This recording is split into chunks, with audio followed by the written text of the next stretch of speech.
शैक्षणिक वर्ष 2025-26 राज्य शैक्षणिक संशोधन व प्रशिक्षण परिषद महाराष्ट्र पुणे समग्र शिक्षा अंतर्गत पायाभूत चाचणी 2025-26चं आयोजन दिनांक 6 ऑगस्ट ते 8 ऑगस्ट या दरम्यान केले होते।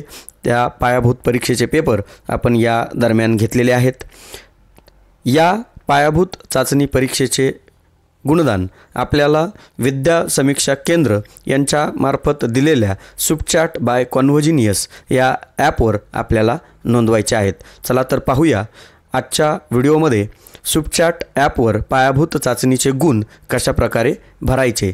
तत्पूर्वी आपणा सर्वांना नम्र विनंती आहे, आपण जर चॅनलवर नवीन असाल तर चॅनलला सबस्क्राईब, व्हिडिओला लाईक आणि हा व्हिडिओ आपल्या सर्व शिक्षक बांधवांपर्यंत नक्की पोहोचवा।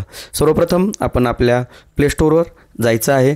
तिथे आल्यानंतर सर्चमध्ये आपल्याला सुपचॅट असं सर्च करायचं आहे। सर्च केल्यानंतर आपल्याला ते ॲप्लिकेशन या ठिकाणी दिसेल, सुपचॅट बाय कॉन्व्होजिनियस। सदरील ॲप हे आपल्याला iOS म्हणजेच आयफोन धारकांसाठी सुद्धा अवेलेबल आहे।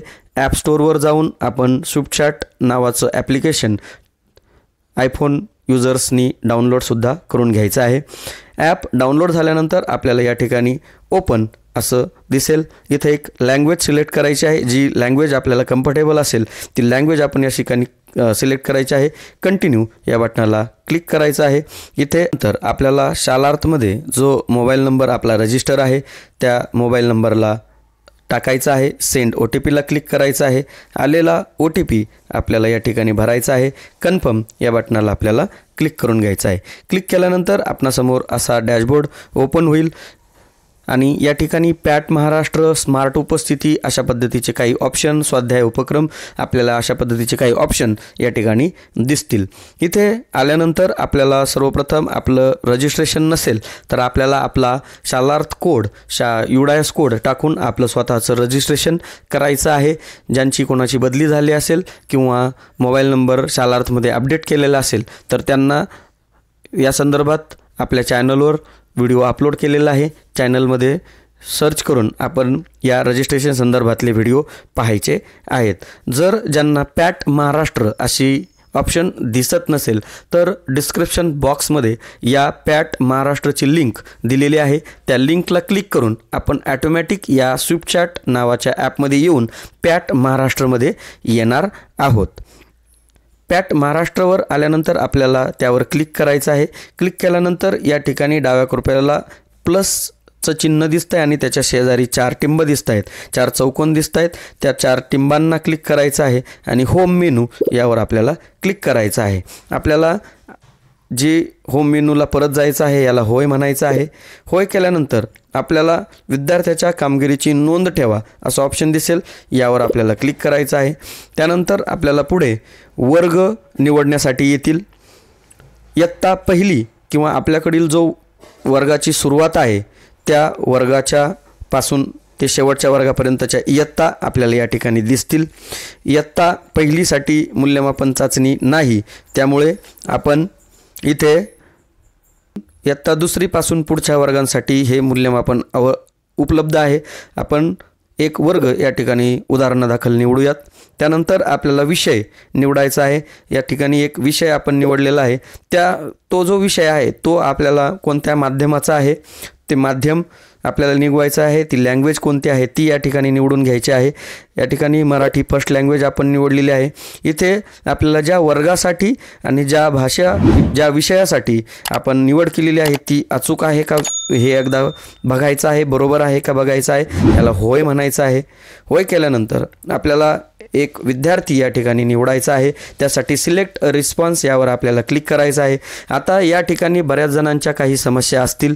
यामध्ये जर आपल्याकडे नव्यानं दाखल झालेले विद्यार्थी आलेले असतील किंवा नसतील तर त्या विद्यार्थ्यांसाठी आपल्याला सर्वप्रथम UDIS पोर्टलवर ते विद्यार्थी आपल्याला इम्पोर्ट करायचे आहेत आणि तिकडे इम्पोर्ट करून त्यांचं GP EP FE सर्व प्रोफाईल कंप्लीट करायचं आहे। त्यांचा डेटा सर्व फायनलाइज करून घ्यायचा आहे। तो झाल्यानंतरच आपल्याला ॲटोमॅटिक त्या ठिकाणी अपडेट झाल्यानंतर आपल्याला ॲटोमॅटिक तिकडला डाटा या स्विफ्टचॅट ॲप्लिकेशनमध्ये रिफ्लेक्ट होणार आहे आणि जो UDISमधील जो डाटा आहे तो ॲटोमॅटिक सरल पोर्टलवर देखील रिफ्लेक्ट होणार आहे। त्यामुळे हे सर्व सॉफ्टवेअर इंटिग्रेटेड झालेले आहे आणि त्यामुळेच आपल्याला सगळं महत्त्वाचं जे काम करायचं आहे ते UDIS पोर्टलवर करायचं आहे। त्या ठिकाणी जेव्हा विद्यार्थी येतील त्यानंतर सर्व्हरच्या अपडेटेशननुसार ॲटोमॅटिक ते आपल्याला स्विफ्टचॅट ॲपवर दिसायला लागतील। आता इथे आल्यानंतर जर जेवढे विद्यार्थी आपल्याला दिसत आहेत त्या सर्व विद्यार्थ्यांची माहिती आपण पूर्ण करून घ्यायची आहे आणि जे विद्यार्थी आपल्याकडून दुसऱ्या शाळेत गेले असतील त्यांच्या तिथे आपण एकतर कोणतीही माहिती भरू नका किंवा त्यांना अनुपस्थित दाखवून आपली माहिती पूर्ण करून घ्या। सिलेक्ट रिस्पॉन्सला क्लिक केल्यानंतर आपल्यासमोर विद्यार्थ्यांची यादी येईल आणि त्यांच्यासमोर पेंडिंग किंवा प्रलंबित आहे असं दिसेल। तर आपण या ठिकाणी उदाहरणासाठी एक विद्यार्थ्याची निवड या ठिकाणी आपण करूयात। निवड केल्यानंतर आपल्याला तो विद्यार्थी परीक्षेसाठी उपस्थित आहे का अनुपस्थित आहे या पद्धतीचा टॅब दिसेल। अर्थात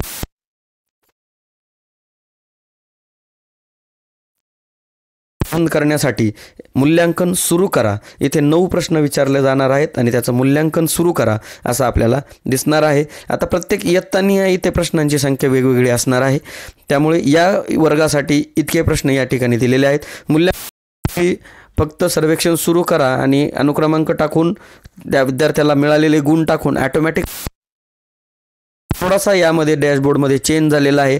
जो चेंज आहे तो बघा आडव्या पट्टीमध्ये आपल्याला क्वेश्चन नंबर 1 2 3 पहा ॲटोमॅटिक आपला समोर दुसरा प्रश्न इथे आलेला आहे। आपल्याला परत प्राप्त झालेले गुण टच करायचा आहे आणि जतन करा आणि पुढे चालू ठेवा यावर आपल्याला क्लिक करायचं आहे।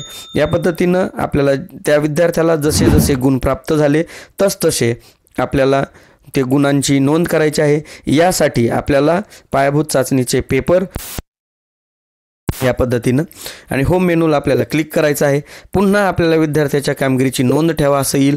पुन्हा आपल्याला तो वर्ग निवडायचा आहे आणि दुसरा जो विषय आहे त्या विषयाला आपल्याला क्लिक करायचा आहे। तो विषय आणि ती इयत्ता बरोबर आहे का यासाठी होय म्हणायचं आहे। होय केल्यानंतर पुन्हा आपल्याला बघा तेच या ठिकाणी दिसेल विद्यार्थी यादी दिसेल।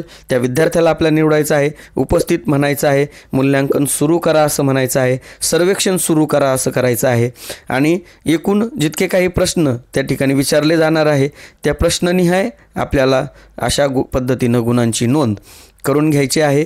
त्यासाठी आपल्याला पेपर किंवा संकलन तक्ता लागणार आहे आणि अशा पद्धतीने आपल्याला याही विषयाची माहिती आपल्याला भरून झालेली आहे। जर आपणाकडे वेगवेगळ्या इयत्ता जरी असेल तरी सर्वात शेवटी जो होम मेनू आहे यावर आपल्याला क्लिक करायचं आहे आणि विद्यार्थ्याच्या कामगिरीची नोंद त्यावर क्लिक करायचं आहे आणि यापैकी आपल्याकडे ज्या ज्या इयत्ता असतील किंवा एकाचे नोंद असेल, एकाचंच रजिस्ट्रेशन झालेलं असेल, दुसऱ्या आपल्या सहकारी शिक्षकाचं रजिस्ट्रेशनला अडचण असेल तर आपण आपल्या स्वतःच्या रजिस्ट्रेशनवरून त्याही वर्गाची माहिती आपण भरू शकता।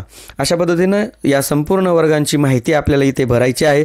आता आपल्याला माहिती भरली की नाही यासाठी आपल्याला पुन्हा होम मेनूवर जायचं आहे, होय म्हणायचं आहे आणि आपल्या माहिती कोणत्या कोणत्या विषयांची भरलेली आहे की नाही बघण्यासाठी आपल्याला इथे खाली सारांश पहा असं दिसतंय। या सारांश पहावर आपल्याला क्लिक केल्यानंतर विद्यार्थ्याच्या कामगिरीचा सारांश पहावर क्लिक करायचा आहे। इथे सिलेक्ट रिस्पॉन्सला क्लिक करायचं आहे आणि आता बघा इथे विषय आणि इयत्ता या पद्धतीने दिसतंय। आता या ठिकाणी आपण जो इयत्ता आणि विषय घेतला होता ती विषय आणि इयत्ता आपण या ठिकाणी निवडायचा आहे। या ठिकाणी पहा मराठी फर्स्ट लँग्वेज पॅट जो कोड आहे इयत्ता दुसरीसाठी तो आपण व्यवस्थित निवडायचा आहे आणि बघा एकूण विद्यार्थ्यांपैकी किती विद्यार्थ्याची नोंद आपली झालेली आहे अशा पद्धतीने आपल्याला इथे त्या विद्यार्थ्याची नोंद दिसणार आहे। इथे कोणत्याही प्रकारचं एक्सेल किंवा PDF स्वरूपात आपल्याला माहिती मिळू शकणार नाही। आपण या आकडेवारीवरून आपले किती विद्यार्थी राहिलेले आहेत या पद्धतीने आपण पाहू शकता। तर अशा पद्धतीने आपल्याला संपूर्ण वर्गांचे संपूर्ण विषयांचे गुण नोंद या ठिकाणी आपल्याला करायची आहे। व्हिडिओ आवडल्यास व्हिडिओला लाईक करा। हा व्हिडिओ आपल्या सर्व शिक्षक बांधवांपर्यंत नक्की पोचवा आणि चॅनलला सबस्क्राईब करायला विसरू नका। धन्यवाद।